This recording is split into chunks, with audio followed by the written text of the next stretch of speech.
पार्लमेंटचे विरोधी पक्ष नेता आदरणीय आमचे नेता राहुलजी गांधी यांनी आज वोटची चोरी कशी झालेली आहे हे आपल्याला सगळ्यांना पुरावे सकट या ठिकाणी दाखवलेलं आहे।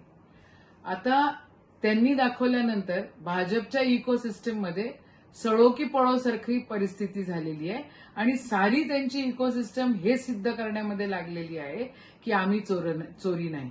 आणि ज्याचं उत्तर निवडणूक आयोगाने द्यायला पाहिजे त्याचं उत्तर आता हे भाजपचे नेते देताना दिसत आहेत।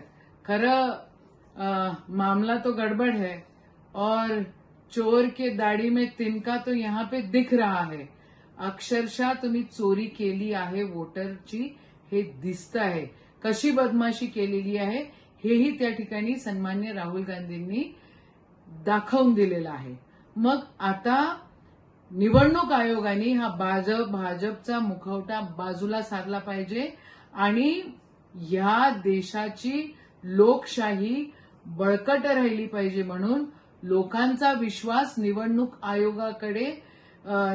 आयोगावर राहिला पाहिजे म्हणून त्यांनी जे काय सन्मान्य राहुल गांधींनी या ठिकाणी तुम्हाला पुरावेनिशी सांगितलेलं आहे ते तुम्ही खरं काय आहे हे सांगा ना।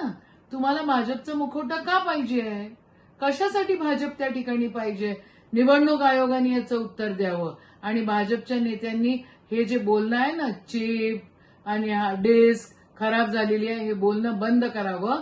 लोकशाही सोबत तुम्ही खेळ खंडोबा केलेला आहे।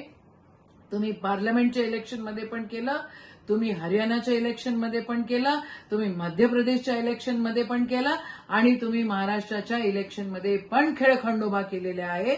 हा खेळखंडोबा काय आहे हे आता एक्सपोज झालेला आहे आणि तुमच्याकडे सत्य बोलण्याशिवाय दुसरा पर्याय नाही।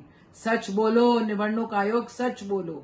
राहुल जी ने चोरी पकड़ ली है, ये वास्तविकता है और ये चोरी इस देश के लोकशाही को खतरा है इस चोरी का आणि आपल्याला या सगळ्या गोष्टी खरं व्यवस्थितरित्या लोकांपर्यंत आल्या पाहिजे याची जबाबदारी त्या निवडणूक आयोगाने घेतली पाहिजे।